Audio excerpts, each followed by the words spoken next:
football festival like no other. The World Cup are many fans' first memory of football.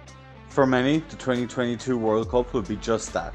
And what a tournament it's been, with many calling it the greatest World Cup of all time, having the most goals scored ever in a World Cup, and one of the greatest games, never mind a final, of all time. It's truly been epic. It's had everything, storylines from the most well-known superstars of the sport to minnows that everyone ends up supporting. In this video we're going to look back at who was the best and worst 11 and dish out some of our own awards. As always, please like and subscribe, it really helps the channel grow and I would really appreciate it. Let's get into it. Here's our best 11. In goal, we have Emi Martinez. Originally this was going to be Bono, however after that final performance it's only right Martinez is put in here. Best goalkeeper in a penalty shootout. End of. At right back is Dumfries. Reliable on the Dutch right hand side, was always involved and a constant threat. Our first centre back has to be Roman Saiss.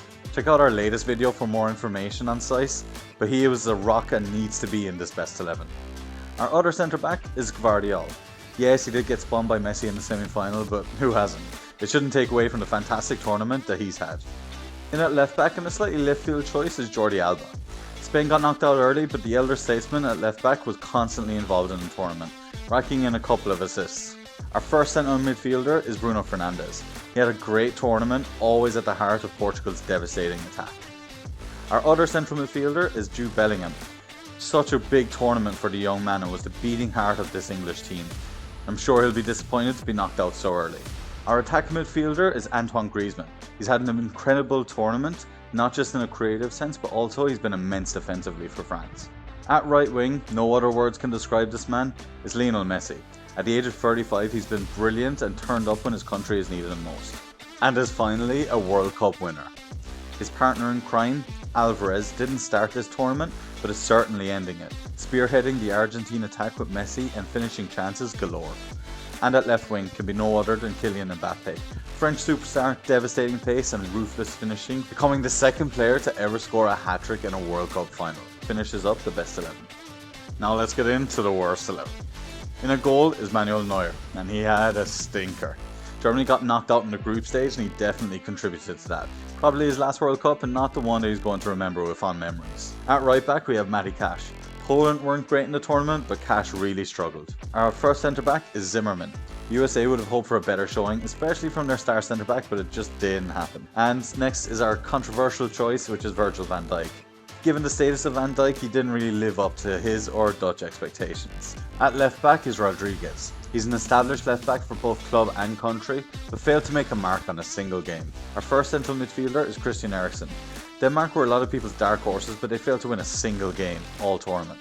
A lot of Danes would have hoped for Eriksen to replicate his club form for his country, but it just never materialised. The second central midfielder is Valverde. He's had an amazing season so far for Real Madrid, but wow, Uruguay were so disappointing and let's be honest, really boring to watch. At attacking mid we have KDB. The entire Belgian team could be here, bar Courtois, but KDB was especially poor given his undoubted quality. The squad seemed rotten at its core with many personal relationships souring or already soured. At right wing we have Rafinha. Thought he was the weak link from Brazil and he never really did anything impactful.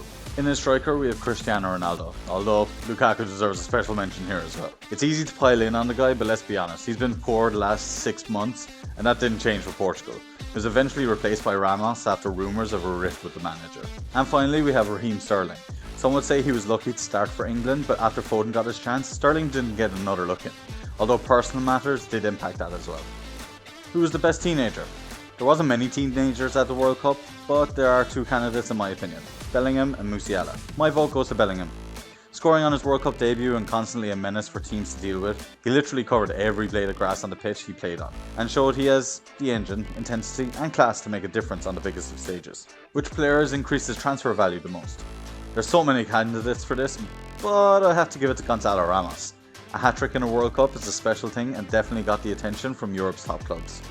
Cody Gakpo, Alvarez and Enzo Fernandez all deserve a special mention here, as they've without doubt increased their transfer value immensely. And I'm sure their clubs are no doubt going to be happy about that. Who's been the surprise player? Again, some good options here, but for me it has to be Andreas Neuer.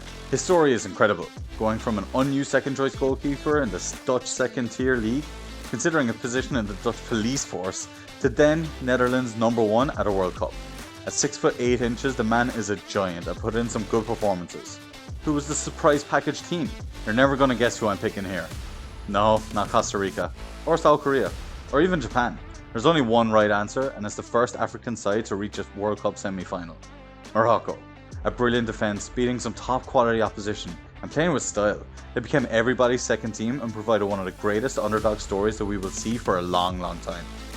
It must be mentioned though that Japan did outstanding in the group stage in the so-called Group of Death. Honourable mentions for surprises go to Saudi versus Argentina, Tunisia versus France, and Cameroon versus Brazil. Who was the surprise team in the not so good sense? And it has to be Germany for me. In a team boasting talent, it just didn't click. A leaky defence and a poor outing from most of the team. Only Musiala can keep his head held high. What was our match of the tournament? Funnily, before the final, I had the Saudi versus Argentina game here. But that's had to change, obviously. That is the best final I've ever watched, and usually finals are kind of boring, but that wasn't the case on the 18th of December. Superstars from both sides rose to the occasion, and it truly gave me goosebumps watching that game. And finally, onto our worst match of the tournament. Despite them being an obvious choice, we will not pick a Qatar game, although it's really difficult not to. Instead, you can choose. Pick any 0-0 you want. Despite a lot of quality on the pitch, there were just too many. Not just low scoring games or no scoring games, but also games that were just boring to watch, with little opportunities and players showing little to no drive or passion. And with that brings our last video for the World Cup. I know, don't be too sad. Please hit the like button and subscribe to check out what videos we're going to be making post World Cup, and trust me, there's some good ones coming. Stay tuned.